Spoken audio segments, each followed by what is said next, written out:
name is Tim Young. I was voted your resident board member about 21 months ago. I've lived in Daybreak for just a couple weeks short of 15 years. It's a job that you really have to take pretty seriously. You have a fiduciary obligation to 6,500 families. You know, there's like 25,000 people who live in Daybreak. Everything, every discussion, every policy change and everything like that could affect people for the rest of their time here in Daybreak. My biggest surprise is that I was not a big fan of the HOA. I thought they were a tad overbearing.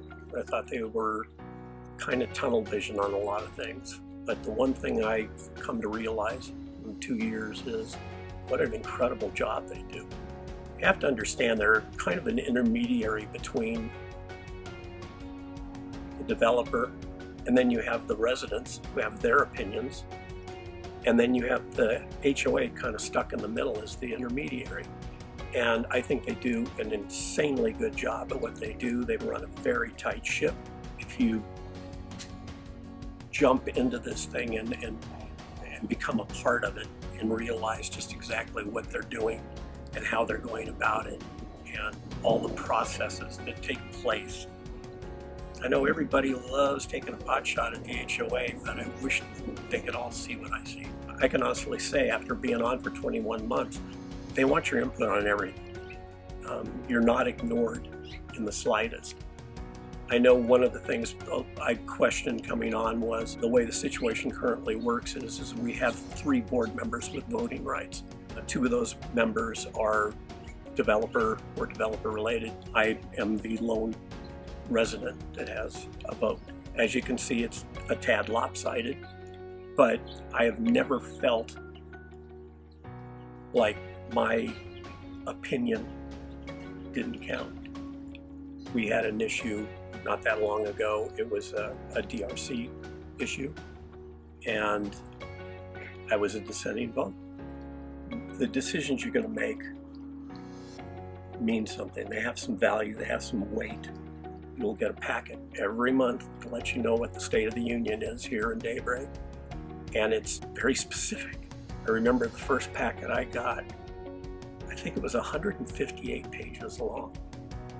It was overwhelming. I mean, literally, I think I sat in the house for 3 days reading that thing, trying to make heads or tails of just exactly what I was getting into. But I'd say normally, you're going to have the one meeting a month. You are going to have the open board meeting 4 times a year. My words of advice would be, and to be honest with you, I don't think 2 years later, I don't think it's any different than the platform I ran on, but I was active on social media. And I felt very connected to the community because I saw what their concerns were. That's really important. I think being in touch with everybody, I think that it helps your decision-making process, for sure.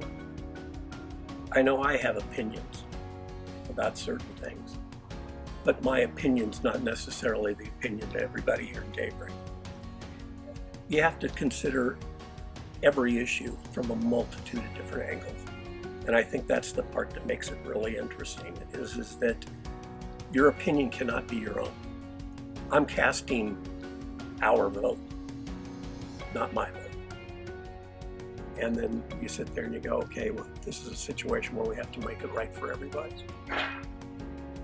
And I think that's basically what your job is. If you step into this position, those are the kind of choices you're going to have to make.